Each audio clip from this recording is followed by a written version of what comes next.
Call of Duty 2025 is interesting. As we know, it is now titled Call of Duty Black Ops 7, and with that, it takes place in the year 2035, 10 years after the events of Call of Duty Black Ops 2. However, for 12 years now, actually technically 13 years now, we have been trying to figure out what the canon ending was of Call of Duty Black Ops 2. Now, with Black Ops 6, we got a little bit of breadcrumbs hinting towards that canon ending, but now with the teaser or reveal trailer for Call of Duty Black Ops 7, we actually have all of the answers that we potentially need to figure out what the canon ending is for Call of Duty Black Ops 2.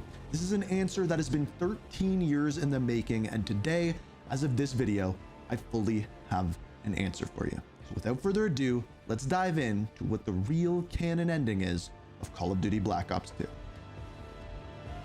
So first things first, there are 8 potential endings for what happens in Call of Duty Black Ops 2. Now, these 8 endings essentially rely on 3 different decisions that you can make in-game. The first of which is whether a character, a hacker by the name of Chloe Lynch, lives or survives. Luckily though, from information that we recently got from Black Ops 7, that answer is super easy. Because one thing that we found out in a recent article is that a character by the name of Mike Harper, played by Michael Rooker, is making a return within Call of Duty Black Ops 7.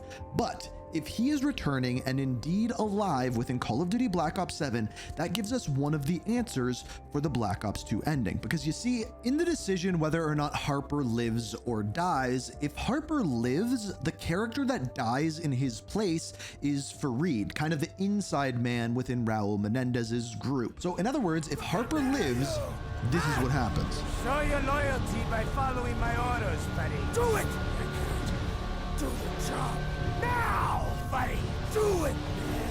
Come on! You don't got the stones to fucking shoot me! Come on!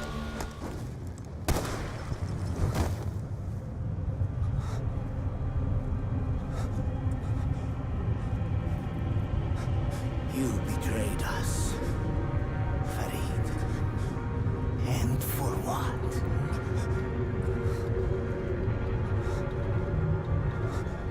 To those you serve, your life means nothing! So the thing with Fareed dying is the only way that Chloe Lynch survives, even with all of the decisions you can make throughout the campaign, the only way she survives if Fareed is there to protect her. But Fareed is already dead. Therefore, this is what happens to Chloe Lynch.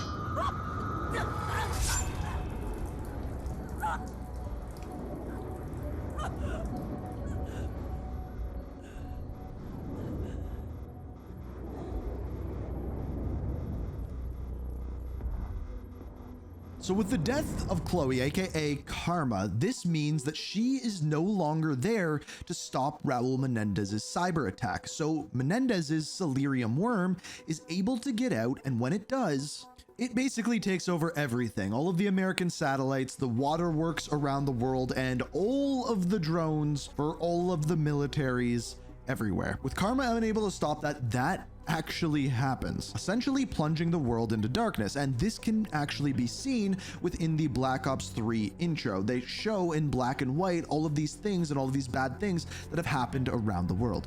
So yeah, that actually happens. So Harper living means Karma dies, and because of this, this immediately takes away half of the potential endings within the end of Black Ops 2. So we are left with 4 endings, and the next decision that matters is whether or not Raul Menendez lives or dies. Now, this decision is made by David Mason at the end of the game, and if he does not get killed, he then gets put into captivity and either stays there to rot or escapes.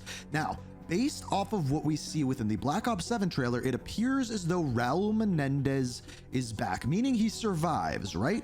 Well, no, not quite. It actually means quite the opposite, and we have proof towards this. Number 1, you may have heard some whispering between David Mason and Menendez in the Black Ops 7 trailer. This whispers says this. Menendez says, well, we are the same again. David, I watched you die. Menendez, and you will pay for it. I am not here. David, get out of my head. Menendez, look at me, David. Someone will save us. In other words, this is all inside of David Mason's head because he knows that Raul Menendez is already killed, because the only way that he would know that is if he killed him. But it actually goes deeper than this, because inside of that trailer there is a date that is given for probably what is going to be the next reveal, which takes place on June the 20th 2025, which also just so happens to be the date of this.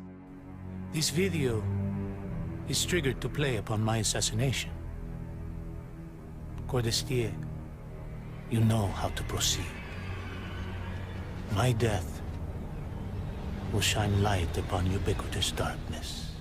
So this day then becomes Judgment Day for Cortes Dia. After Raul Menendez is killed, he becomes a martyr, and those 2 billion people that were following Raul Menendez and the Cortes Dia movement now become extremists, once again plunging the world into darkness. So after Black Ops 2, so far what we have is this cyber attack from the Celerium worm that takes over basically everything around the world, and then 2 billion people that are moving forward with the Cortes Dia movement to completely tear down capitalism. So then after those 2 decisions, there is one left, and that is whether or not Alex Mason lives or dies. So we are left with 2 potential endings. Now this decision stems from the Panama invasion. Basically what happens here is you go into Panama and there is a character that you capture by the name of Manuel Noriega. However, when you do, Jason Hudson comes over the radio and states that he wants to do a prisoner exchange, Manuel Noriega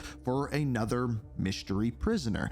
However, when this happens, this prisoner with a bag over their head gets brought out onto an airstrip, and Frank Woods is told to pull the trigger. However, what Frank Woods doesn't know is Raul Menendez was a step ahead. He stole Alex Mason's son, David Mason, taking him away, threatening to kill him if Jason Hudson doesn't do exactly what he says. And that thing that he says is to get Frank Woods to pull the trigger. Frank Woods does pull the trigger. However, when he makes his way down to the airstrip, he finds out that the person under that hood is not Raul Menendez. It is his best friend and fellow soldier, Alex Mason. He is shot and potentially killed him, because you see, in the 2 decisions that you can potentially make here, number 1, you shoot him in the head, and in that case, Alex Mason is dead. Or you can shoot him in the knee. If you do this, Alex Mason is not killed. Now, based off of this decision, one of 2 things happens. If you do not kill Alex Mason, therefore shooting him in the knee, at the very end of the game, Alex Mason, David Mason, or Section, as well as Frank Woods are reunited with Alex once Raul Menendez is taken out. Therefore, he knows that he can safely come back and Raul Menendez won't try to pull anything fancy. The other option, where Alex Mason dies, Section, or David Mason, then retires from the military, therefore being able to go back to his family and become a family man. Now, as far as evidence for which one of these is true, well, last year during the COD podcast, the developers at Treyarch said this. Yes, so big moment in Panama for those that know, right? Black Ops 2. And this is where we can say, and we're canonizing, this is where Woods killed Mason. He was tricked into killing his best friend Mason by, right, Raul Menendez, who kind of set up all this stuff in Panama. Huge moment. So the developers themselves specifically tell us that Alex Mason's dead, but people still didn't believe it, well, because the motto for Black Ops 6 was "the truth lies." Also, when they put together the recap video for Alex Mason getting shot, they showed the clip that plays when Alex Mason is shot in the knee, dropping to his knees, where if you shoot him in the head, he completely falls backwards. So even in the recap that Treyarch showed, they showed him not being killed. So that is that evidence. However, we have one more thing, and that is the new trailer. So when David Mason is introduced to the guild, they say this. Your years of service have shown you the importance of our work.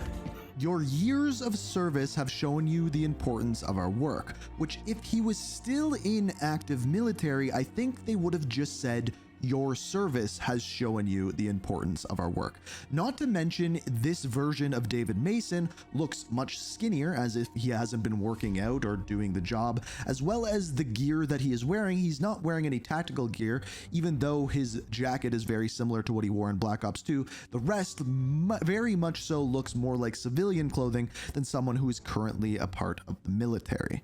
Also, on top of that, if they quite literally told us that Alex Mason was dead and then brought him back from the dead somehow, I think the Call of Duty community has had enough of them bringing people back. So I truly believe they meant it when they said Alex Mason died in Black Ops 2, which means in the canon ending, Frank Woods does indeed shoot his best friend in the head.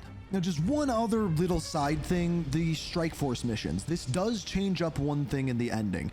The Strike Force missions decide whether or not at the end of the game you team up with China or not. And based off of everything that we know after the events of Black Ops 2, because of things that we found out in Black Ops 3, both China and the United States of America join a little something called the Winslow Accord, which is basically the new NATO. NATO essentially dissolves after the events of Black Ops 2, and both countries do join that. So in other words, the canon ending of Call of Duty Black Ops 2 includes Harper living and Farid dying. This then causes Chloe Lynch to be killed, aka Karma. David Mason kills Raul Menendez, as well as Frank Woods shooting Alex Mason in the head, leading this to be the true canon ending of Call of Duty Black Ops 2, which of course is going to lead right into Black Ops 7.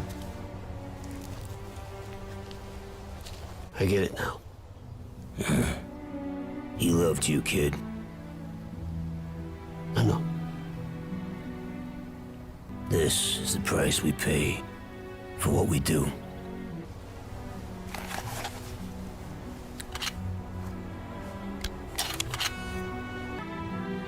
I'm done, Sarge. Good. He's happy to hear that. You talking to the dead now, Sarge? Nah. They talk to me.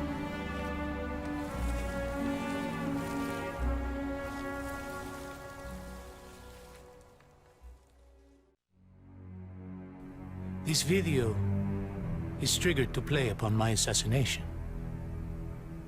Cordestier, you know how to proceed. My death will shine light upon ubiquitous darkness.